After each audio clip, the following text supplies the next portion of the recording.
스마트폰 와이파이, 블루투스 이어폰, 자동차 레이더, 그리고 위성통신까지 이 모든 RF 시스템을 분석하고 측정할 때 우리는 신호를 두 가지 서로 다른 영역으로 바라보게 됩니다. 바로 시간 영역, 타임 도메인과 주파수 영역, 프리퀀시 도메인입니다. 이번 영상에서는 리골이 알려주는 스펙트럼 분석기엔 RF, 리스펙의 RF 교육 시리즈의 세 번째 주제로 RF 신호를 이해할 때 매우 중요한 개념인 시간 영역과 주파수 영역의 차이에 대해 설명해 보겠습니다. 또한 RF 측정에서 가장 많이 사용되는 두 장비인 오실로스코프와 스펙트럼 분석기가 각각 무엇을 보는 장비인지, 그리고 EMI 문제는 왜 주파수 영역에서 분석해야 하는지까지 함께 살펴보겠습니다. 먼저 우리가 가장 익숙하게 보는 신호의 형태부터 생각해 보겠습니다. 전자회로나 디지털 신호를 다루는 대부분의 엔지니어들은 신호를 시간 기준으로 바라봅니다. 예를 들어 오실로스코프 화면을 보면 가로축에는 시간, 세로축에는 전압이 표시됩니다. 즉, 신호가 시간이 흐르면서 어떻게 변하는지를 관찰하는 것입니다. 이런 방식으로 신호를 바라보는 것을 타임 도메인, 즉 시간 영역이라고 부릅니다. 시간 영역에서는 신호의 다양한 특성을 확인할 수 있습니다. 예를 들어 파형의 진폭이 얼마나 되는지, 신호가 얼마나 빠르게 상승하는지, 펄스폭이 얼마나 되는지, 또는 신호 간의 타이밍 관계가 어떻게 되는지를 확인할 수 있습니다. 특히 디지털 회로나 마이크로 컨트롤러 시스템을 분석할 때는 이러한 시간 정보가 매우 중요합니다. 그래서 대부분의 전자 엔지니어들이 가장 먼저 사용하는 장비가 바로 오실로스코프입니다. 오실로스코프를 사용하면 신호의 다양한 시간 특성을 측정할 수 있습니다. 예를 들어 레이스 타임, 즉 신호가 상승하는 속도, 오버슛, 즉 신호가 목표 전압을 넘어서는 현상, 그리고 펄스 위드스, 즉 펄스의 길이 등을 확인할 수 있습니다. 또한 여러 채널을 동시에 측정하면 두 신호 사이의 지연 시간이나 위상 관계도 분석할 수 있습니다. 이러한 분석은 디지털 회로, 전원 회로, 그리고 다양한 아날로그 시스템에서 매우 중요한 역할을 합니다. 하지만 RF 시스템을 분석할 때는 한 가지 문제가 발생합니다. 예를 들어 어떤 회로에서 노이즈가 발생했다고 가정해 보겠습니다.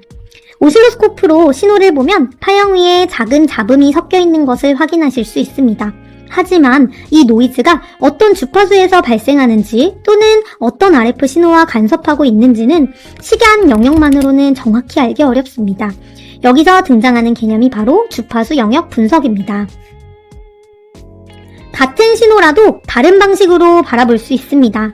시간 영역에서는 신호가 시간에 따라 어떻게 변하는지를 보지만 주파수 영역에서는 그 신호가 어떤 주파수 성분들로 구성되어 있는지를 분석합니다. 즉, 하나의 신호는 사실 여러 개의 사인파 신호가 합쳐져 만들어질 수 있으며 이러한 주파수 성분을 분해해서 보여주는 방식이 바로 프리퀀시 도메인 분석입니다. 주파수 영역에서는 가로축이 시간 대신 주파수가 됩니다. 그리고 세로축은 각 주파수 성분의 세기, 즉 신호의 파워나 진폭을 나타냅니다. 예를 들어 어떤 RF 신호가 2.4GHz에서 동작한다면 주파수 스펙트럼에서는 2.4GHz 위치에서 하나의 피크가 나타나게 됩니다. 그리고 만약 시스템에서 다른 불필요한 신호가 발생한다면 그 주파수에서도 또 다른 피크가 나타나게 됩니다. 이렇게 주파수 분석을 위해 사용하는 장비가 바로 스펙트럼 분석기, 스펙트럼 애널라이저입니다. 스펙트럼 분석기는 RF 신호를 주파수 영역에서 분석하는 장비로 특정 신호의 중심 주파수, 신호 세기, 그리고 다양한 고주파 성분이나 스퓨리오스 신호를 확인할 수 있습니다.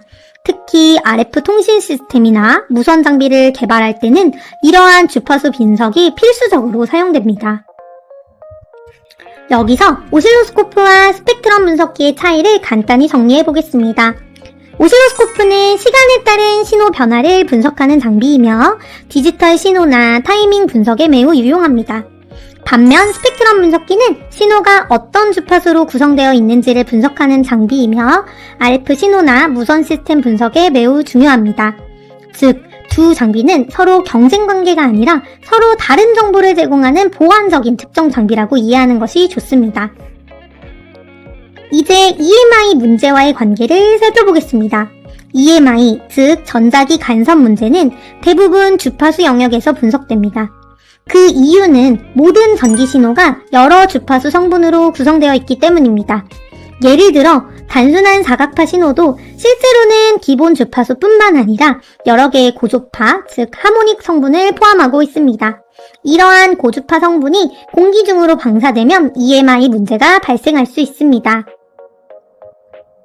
예를 들어 어떤 디지털 회로가 100MHz 클럭으로 동작한다고 가정해 보겠습니다.